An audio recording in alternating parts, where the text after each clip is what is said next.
Assalamu alaikum and welcome to Sports Extra. I'm your host Ahmed Nawaz. We've got a very exclusive special show planned because we're going to be highlighting the facts and the facts only. We know there's been a lot of criticism on the Pakistan Cricket Board and certain individuals as well. Some of it has been constructive and some has absolutely been, out of the box with nothing on it behind as well, no tail, no head. But you've got to discuss all the facts, and that's what we believe in here at Sports Extra as well. I've got with me a gentleman who's been on the job for 18 months now.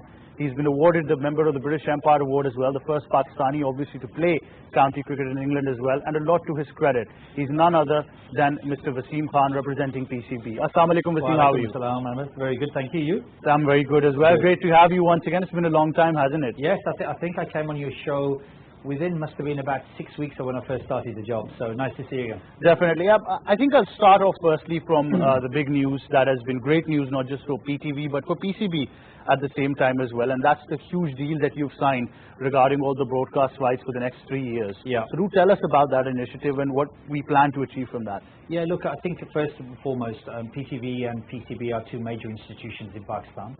PTV has a long history of cricket and cricket coverage and has done it well over the years. So for us it was, when we looked at our domestic rights, it made absolutely sense to partner up with PTV. And the deal itself, I mean, the interesting thing is there's no money being exchanged between both organizations.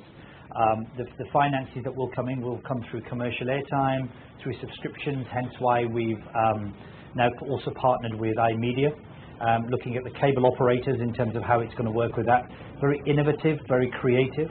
But the long and short of it, it's going to generate $200 million roughly over 3 years for us, which will enable us to do all the things we want to do as part of our 5-year strategic plan, which we announced earlier this year. Around women's cricket, domestic cricket, looking at ground infrastructure, club cricket. All of those things need money and resources. And I think that, for a very long time, those things have been neglected in Pakistan.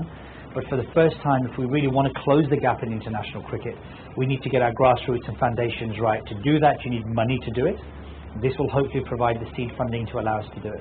Absolutely. I think it's one of the biggest deals that we've seen in Pakistan so far in terms of a media organization, obviously state-owned, both entities, combining with each other. I wanted to ask you particularly because we talk about so much of promoting cricket at the grassroots level through under-16, under-19 programs and on the domestic structure. Because you've been part of in the entire structure, how you played cricket in England and then came down, how important is it for these young guys to be highlighted on television? Because that's what the deal intends to do. We're probably going to see under-19 cricket on television being televised as well. So a lot for people to look up to. Yeah, definitely. Look, we've taken out lease time. It's an agreement in terms of space that we've taken out airtime from PTV.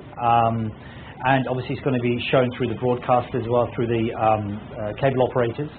So, for us, it was important to get as much content as possible, behind this actual deal, so we can highlight under 16s cricket, under 19s cricket, women's domestic cricket. All domestic cricket will now come under this, and which will be fantastic because we've now got a platform. Through the airtime we're going to get through PTV Sport. We've now got the platform to be able to show our content, show everything which is great about Pakistan cricket, highlight what's going on within Pakistan cricket, men's and women's cricket. So for us it's a huge thing, it's a huge step forward, as you know, to highlight some of the youngsters coming through, so all our fans can actually see, well, what is going on at grassroots level. And this is where the big advantage is going to be through this deal. Yeah, definitely. So I understand 18 months on the job, not been a bed of roses, roller coaster ride. Sometimes you've defended criticism, sometimes you've actually responded to it as well. But let's come to the facts. The very first thing that the PCB changed was the domestic structure in Pakistan. And that was curtailing the role of department, because that is something that came directly from the Prime Minister and his vision. People talked about it a lot. There's been the prime objective of saying that people's livelihood, bread and butter is going to be tarnished, and people have said awful things at the same time towards the PCB, towards you in general. But what they failed to understand was that the Prime Minister's vision was to get quality instead of quantity. So how has that been for you as an individual, obviously leading this project? Yeah, look, at the end of the day, the decision to go down to 6 cricket associations from the teams that we had, there's no, I don't think there's anything hidden in the fact that the Prime Minister has been very vocal about departmental cricket for the last 30 or 40 years. It's absolutely no doubt that department cricket has played its part, and I think we have to acknowledge that in the past in terms of bringing players through to play international cricket, which ultimately your domestic system is there to produce international cricketers. But the fact is that we've been sitting 7th and 6th in international cricket. So I've spoken quite vocally about, is that acceptable to our fans? Is it acceptable to the media in Pakistan that we're sitting 7th in Test cricket and 6th in ODI cricket? And I think there's a very resounding no. So okay, so if you reverse back from that, what is your product that then produces your international cricket? It's your domestic structure. Okay, so we've got all these teams playing. In some cases, you've got grade 1, grade 2 teams playing. You've also got other teams, up to 32 teams in total, who have been participating in some way, shape, or form. It's very clear that you can't create competition with so many teams. Yes, you can, because you spread the talent thinly, and what you need to do is create a competitive tension in any system that you have in order to produce quality. And if you look at other countries, that's exactly what they do.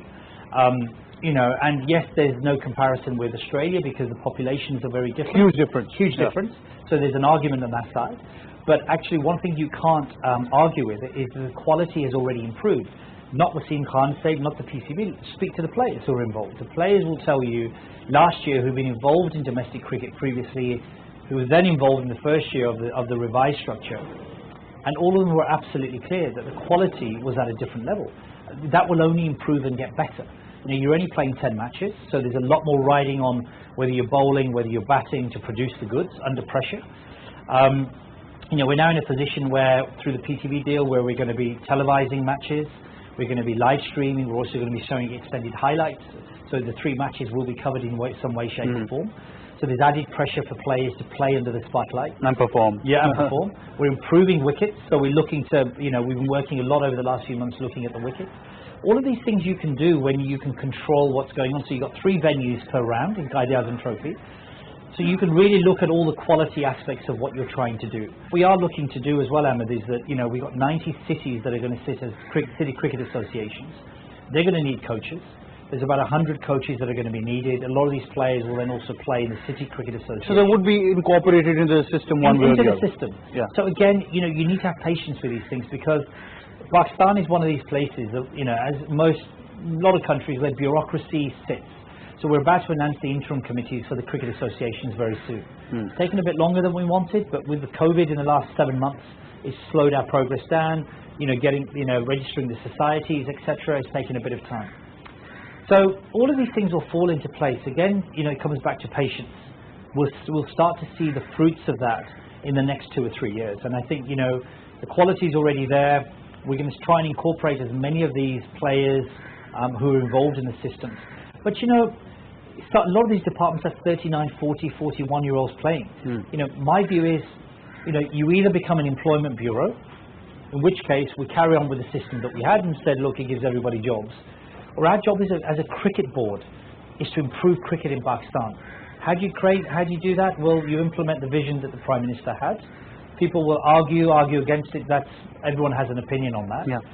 But we followed through on what we were asked to do and to implement that, which we've done. But hopefully what we'll do is we'll see the success of that coming through at international level in time, because we'll close the gap between domestic and international cricket. That's what the aim is, to do this by creating high tension, high competition, so you're best be best. And that's very, very important when you're trying to get played through into international cricket.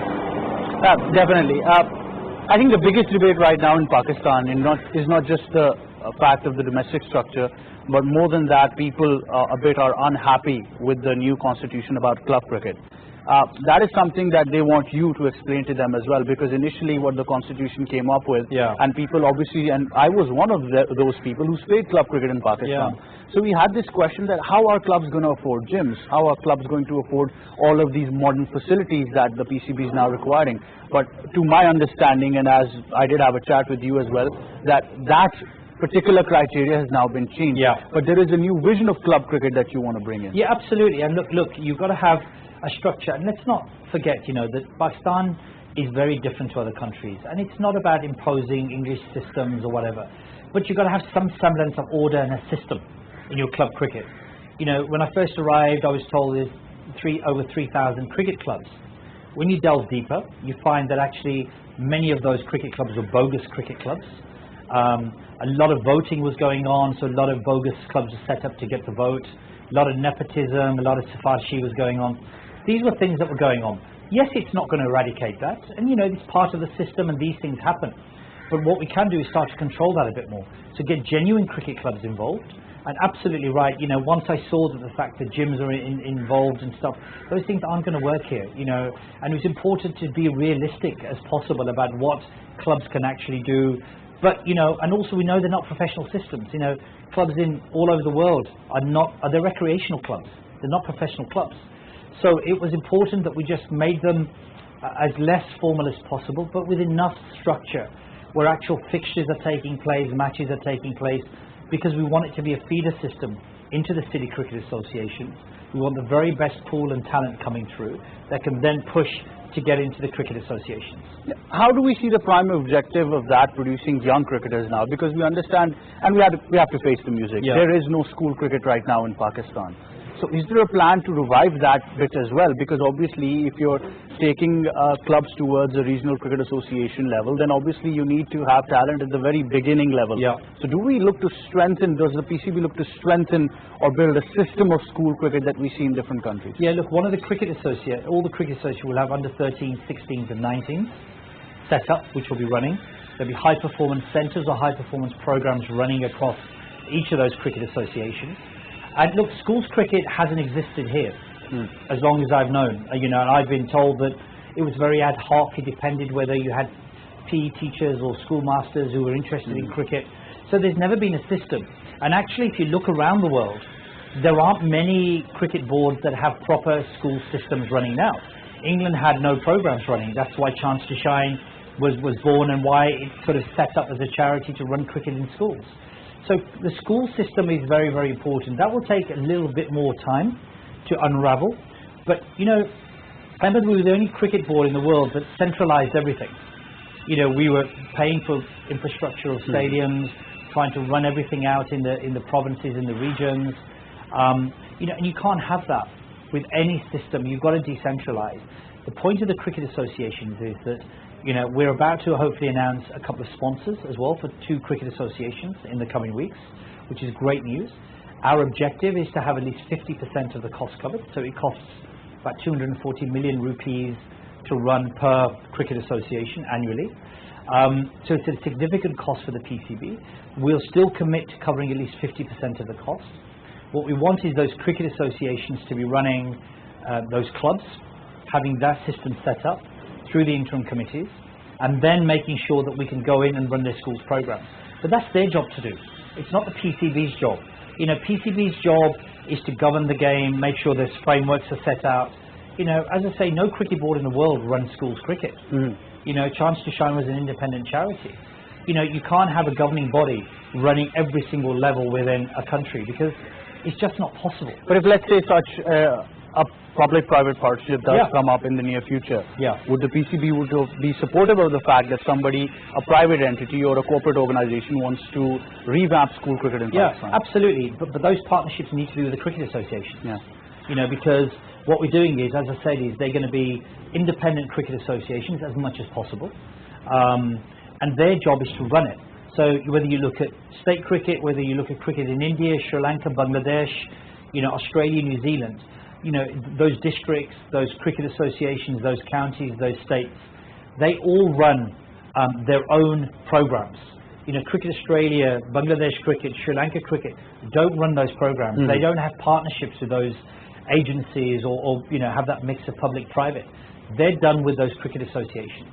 They're done with those own entities. So we would welcome, and I'm sure the cricket associations would welcome, those private sort of organizations coming in who can help them deliver into schools. And I think it can only be a positive thing. There have been people involved with the PCB even before I was born, Yeah. who were still probably in service, who are now finally saying goodbye to Pakistan Cricket Board. They've served in one role or the other. They were occupying one role. Once that role deemed unnecessary, they were transferred to another role. This year specifically, we see a lot of people saying goodbye to PCB who had been associated with the management for about 30 to 40 years. Plus the concept of the NCA changed to now a high performance center, and we finally had players who were just recently retired from international cricket, Mohammad Yusuf, guys like him coming up. So is this all part of the plan of getting people involved who've got a new vision that can be brought to Pakistan Look, cricket? firstly, I was a bit perturbed when I first arrived that there was a real fraction between ex-players and the PCB. So, we've gone on a real charm offensive in terms of redeveloping those relationships, re-engaging with a lot of the ex-players who have significant value to offer Pakistan cricket. So, Mohammad Yusuf and the likes of Yunus Khan, the best contemporary modern day batsmen that we've had in Pakistan, for a long time, along with the likes of Inzamam and others who've played. But in terms of their stats, in terms of what they've done and are active, these guys, their records speak for themselves. The likes of Saqlain Mushtaq, who's now been working in the English system for 3 years. If he's good enough to work in the English system, then he can bring a lot of value to what we're doing as the PCB. People like Nadeem Khan, huge experience of department, club cricket, domestic cricket. Atiq Rahman, all of these people, Atiq Zaman, all of these people who've come in, Mohammed Zahid, we're bringing people back. We ran online sessions with a lot of ex-players, working with our players during COVID. So the likes of, Rashid Latif, Moin Khan, Yusuf, Yunus Khan, all of these guys were involved. And because we wanted to make sure that we utilize these people, Wasim Akram, Shoaib Akhtar, these are all legends of Pakistan cricket. They surely got something to add. So that was one of the things we wanted to do. The high performance system, we've developed a framework. We've had to bring someone in from the outside to do lots of interviews, assessments. And this is the Pakistan way, it's not the English way. In terms of what will work under a framework, under our system. How do we develop it? How do we strengthen it? How do we work with the 6 high performance centers that we're setting up across the country to have one way that we want when players come through the system, come into domestic, then come up into international cricket, we want them to be as much of the finished product as possible. What's happened over the years is because there's been a gap between our domestic cricket and international cricket, players are learning when they get into international cricket. You don't want them to spend a year learning. You want ready products. Yeah. You want as near the end product, at least 90% of it. We were getting players who was 55, 60% there, who then had to learn in the hot furnace of international cricket, so that you either sink or swim. So these were just some of the things that we've tried to do. We have got a 5-year clear plan in place. High performance system, engaging these players is all part of the plan. Bringing the HBL, PSL back to Pakistan. It's easy talking about it. Oh, well, other people said it was going to happen. Doing it and delivering it are two different things. Test cricket, if it was that easy, why hasn't it been done in the last 5 or 6 years? It's a process of engagement. We use our contacts, we use our diplomacy skills, our ambassadorial skills, myself and the chairman, to open those doors so we can get dialogue going. Get people here, Bangladesh coming, Sri Lanka coming, the MCC for the first time in 48 years. I'm currently working on getting 3 county cricket clubs to come out for their pre-season in February and March. Again, a huge step forward. In the next 2 years, we've got South Africa, New Zealand, England and Australia all due to be coming, and that is going to be a huge step forward for us. There's been a lot of rumours about, exit strategies and all kinds of stuff. I'm firmly here as far as I'm concerned, unless I'm told otherwise by other people. I'm enjoying what I'm doing. But, you have those other elements, and they come in. And look, you're going to have haters no matter what you do. Whether it's jealousy or envy. What I would probably say is that 1 or 2 who have been on the other side of the fence with criticism, have all eaten from the trough of the PCB at some stage, right? So sitting outside and criticizing is a very easy job. When you ask them for solutions, they look at you and say, what? I can only give you problems, right? So I always say, look, no issues. I've always been open to ideas. I've always been open to thoughts about if there's better ways to do things. I speak to a lot of ex-players, to get views and ideas about what they think is working, what isn't working. So, I'm massively encouraged by the overwhelming support of people who realize that actually, when people are throwing accusations of nepotism can only happen when you've been in a system. I've come from the outside, so how I'm bringing in nepotism, I'm not quite sure, because I don't have any baggage. I don't owe anybody any favors in Pakistan, so I'm just recruiting on merit. Now, you can argue, some people will like what we've recruited, some won't, but that's their opinion, right? And so ultimately, everybody's entitled to their opinion, but constructive criticism is about looking at policies, looking at progress, looking at things, and critiquing it. You will sit on your show and you will critique. Actually, PCB said they're going to do this, but they've actually done this. Or they've done that, I don't like it, and these are the reasons why. And that's what journalism is. That's what your job is to critique it. It's not to pat us on the back and say you're doing a good job. Your job is to be constructive, but also offer solutions. You're supposed to be there as a brain of cricket. Problems we can all come up with. I can sit here and give you 10 issues, problems I've got. But you'll expect me to say, hang on, I expect you to come up with something about what you're going to do about it. So it's always more welcomed when I speak to people and journalists and media people. And let's not forget, there's a lot of good media people and journalists in Pakistan. This isn't about tarring everyone with the same brush. People want to see Pakistan cricket move forward. Others don't want to see that, sadly. And some very minutiae in the media don't want to see that. They actually want to see issues, they want to see problems, they want to create problems. And they want to make it about personalities and people. Yeah, but the center has been actually you. And, it's a bit harsh saying this, but they've termed you as an outsider when they fail to understand. And that's not just with you as well. We've had many people right now serving Pakistan who have either left jobs or have left structures outside Pakistan, who are actually Pakistanis. We can never take that identity away. Look, my family are from Azad Kashmir. I'm very proud Kashmiri, and my cousins are all over. My father, Allah Jannat Naseeb Kare unko, he's buried in Bimber, where my family is from. I've been here many times. This is the thing, is that, Brit Pakistanis, American Pakistanis, Canadian Pakistanis, the diaspora all over the world actually want to come back and contribute to Pakistan. There's been a real brain drain, as you know, Ahmed. A lot of there's a skill shortage, and people are leaving Pakistan. That's something that I think as a country needs to be readdressed. I think opportunities in creating good opportunities in a merit-based system, paying people what they're worth and what their value is, I think is important in keeping people and keeping the good people here. And look, there's been a lot of stuff thrown at me as an import and, various things. Yes, I am a British Pakistani. I was born in England. I can't change that. But I left the comforts of England to come and work here for less money. So there must be something in that to say that actually, why did he do that? When he could have done other things. I'm not stupid enough to think that I walked in and I was trying to impose an English system.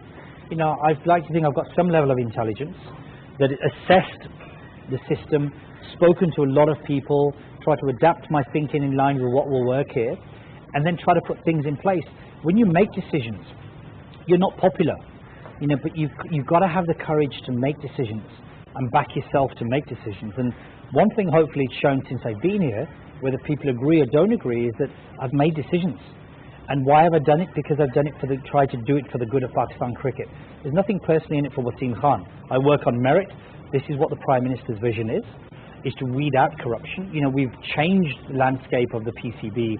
People who were sitting there for a long time, who actually, were they really interested in taking Pakistan cricket forward? Well, if you do a comparative study, judge it for yourself in the 3, 4, 5 years prior to this new regime arriving. And they've always been there in PCB. They've been there, because it was a good number. People earned their salaries. There was no impetus, there was no energy in moving Pakistan cricket forward. You've got to be a bit of a disruptor. If you're a disruptor, you're going to be unpopular, because people like status quo. And people can't then argue with the changes and the decisions you're making. Then they turn to personality attacks, because that's their cheap shot. So let them do that. What I love about Pakistan is the informed media people and the journalists who sit there, not people who sit as anchors or sit as analysts on show because they need the money and they need the jobs, right? Their job is to find content.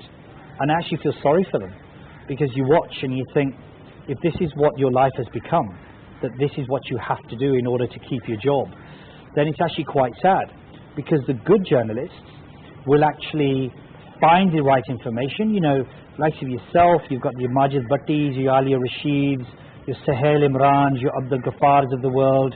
You know, these types of people actually investigate in terms of work, but they work on facts. You know, Fazan Lakhani, these sorts of individuals. Actually, it's a joy to work with them, because, you know, they'll be critical, but they'll base it on facts. And when you base it on facts, you can't argue if you get something wrong. And trust me, I've got things wrong since I've been here. You know, not everything has run smoothly for me. You know, and so you hold your hand up, because when you're trying to do a job honestly, you'll also own up to your mistakes.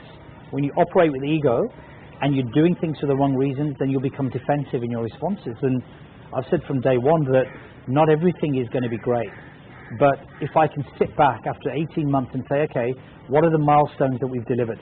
Wow.